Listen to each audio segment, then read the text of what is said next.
lalu memberi sambutan kepada para manusia karena hari ini adalah hari anniversary pesawat Axiom ke 700 tahun. Gile, 700 tahun di luar angkasa, men. Dan hari ini tuh ternyata ada kabar gembira buat mereka, yaitu telah ditemukannya tumbuhan yang masih bisa hidup di bumi, yang artinya bisa balik lagi nih ke bumi setelah sekian lama mengungsi. Bisa-bisanya memanjakan diri disebut mengungsi. Aneh. Sekarang tugas kapten adalah meletakkan tanaman itu ke sebuah tabung hologram untuk menuntun Axiom kembali ke bumi, ya sebagai GPS gitu deh. Setelah disadarkan, Eve yang tahu kalau Wall-E juga ada di Axiom pun panik dong. Dia pun menyuruhnya untuk bersembunyi. Saat Eve diperiksa dan mau diambil sampel tumbuhan di dalam tubuh Eve, ternyata gak ada dong.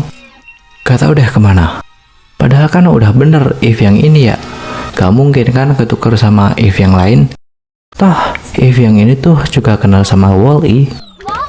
Gak mungkin ketukar lah. Lalu robot roda kemudi yang bernama Auto pun menyuruh bawahannya untuk membawa Eve ke tempat reparasi karena menganggapnya sebagai robot yang error nih. Dan karena Wall-E kelihatan dekil, dia pun dibawa juga. Kapten yang dapat sampel tanah dari bumi pun penasaran sama keadaan bumi. Googling dong dia. Sesampainya di tempat reparasi, mengira Eve akan dirusak, Wall-E pun panik dan malah ngebuat onar tuh, yang mengakibatkan Wall-E dan Eve dicap sebagai robot yang jahat. Gak mau direpotin sama tingkah Wall-E yang udik, Eve pun ingin memulangkan Wall-E ke bumi dengan roket kecil. Tapi Wall-E menolak tuh karena udah pengen deket terus sama si Eve.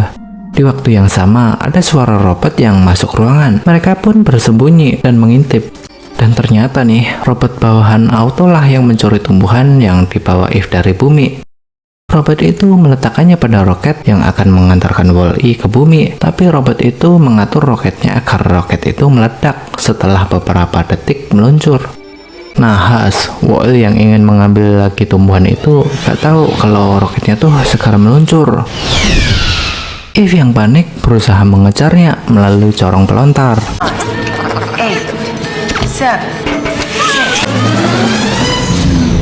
Sempat putus asa juga nih, tapi ternyata Wall-E berhasil selamat dong, dan Wall-E juga berhasil mengamankan tumbuhan tadi.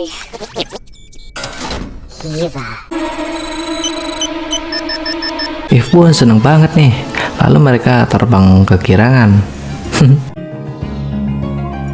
Manusia yang tersadar dari paparan gadget pun melihat mereka begitu senang.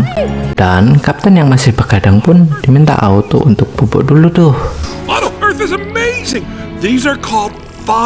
Dan karena status Wall-E dan Eve adalah sebagai buronan, mereka memasuki kapal Axiom dengan menyelinap. Eve yang gak mau kalau hal ini kembali gagal, meminta Wall-E untuk menunggu dan bersembunyi. Lalu Eve pergi ke tempat kapten sendirian untuk menyerahkan tumbuhan tadi. Kapten yang menerima tumbuhan itu pun merasa senang. Lalu dia pun ingin melihat keadaan bumi sekarang lewat rekaman yang berada di tubuh Eve. Tapi sayang, keadaan bumi sudah dipenuhi sampah. Kapten pun kembali bersedih. Eve yang juga melihat rekaman di bumi merasa tersentuh saat melihat cuplikan Wall-E yang selalu menjaga dirinya saat berada di mode standby. Lalu dia menyadari keinginan Wall-E, yaitu ingin memegang tangannya seperti di potongan drama klasik yang ditunjukkan Wall-E pada dirinya waktu itu.